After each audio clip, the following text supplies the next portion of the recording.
पति अपनी पत्नी से तलाक कैसे मांग सकता है? उसके लिए क्या कंडीशन होती है, क्या पैरामीटर होते हैं, या फिर ये कहें कि क्या क्राइटेरिया होते हैं?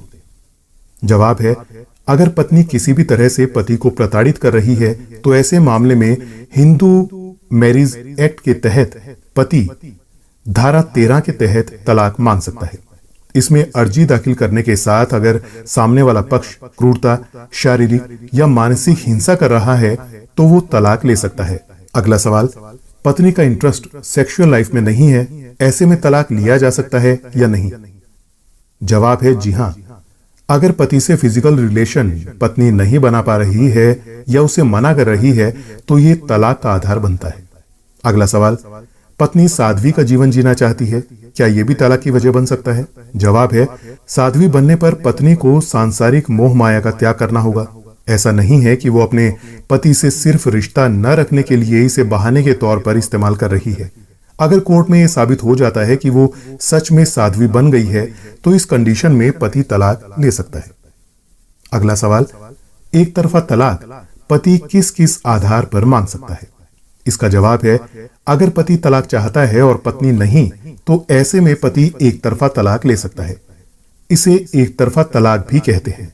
इसमें कोर्ट पति से सबूत मांग सकता है कि उसे तलाक क्यों चाहिए। हिंदू मैरिज एक्ट 1955 की धारा 13 में कंटेस्टेड डिवोर्स के आधार के बारे में साफ तौर से लिखा गया है, जो इस प्रकार से है। पहला है एडल्ट्री, ये क्राइम है। इसके अनुसार पति या पत्नी में से कोई भी शादी से बाहर किसी के साथ फिजिकल रिलेशन बनाता है। दूसरा है क्रूरता, इसे एक जानबूझकर किए गए काम के तौर पर डिफाइन किया गया है, जिसमें शरीर, बॉडी के किसी पर्टिकुलर पार्ट, लाइफ या मेंटल हेल्थ के लिए खतरा हो सकता है। इसमें दर्द पैदा करना, गाली देना, मानसिक या शारीरिक रूप से प्रताड़ित करना शामिल हो सकता है। तीसरा है धर्म परिवर्तन। हिंदू विवाह में अगर पति या पत्नी एक दूसरे को बिना बताए या उसकी सहमति के बगैर दूसरा धर्म अपना लेता है तो इसे तलाक का आधार माना जा सकता है। अगला है मेंटल डिसऑर्डर। मेंटल डिसऑर्डर में मन की स्थिति, मानसिक बीमारी या प्रॉब्लम शामिल है जो व्यक्ति को असामान्य रूप से आक्रामक बना देता है। अगला है कुष्ठ रोग।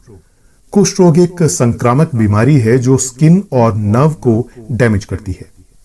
इसके बाद अगला जो आधार है तलाक लेने के लिए वो है पार्टनर के बीच बातचीत नहीं। अगर पति या पत्नी में से किसी एक की बात 7 साल से ज्यादा समय तक नहीं हुई है तो इसे तलाक का आधार माना जा सकता है।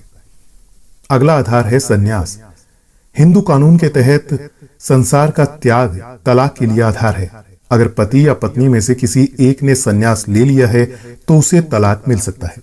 अगला सवाल है, पत्नी की प्रॉपर्टी पर पति का कितना हक होता है? इसका जवाब है कि पत्नी के मरने के बाद पति का उसकी प्रॉपर्टी पर अधिकार होता है। हिंदू मुस्लिम दोनों धर्मों में ये नियम लागू है।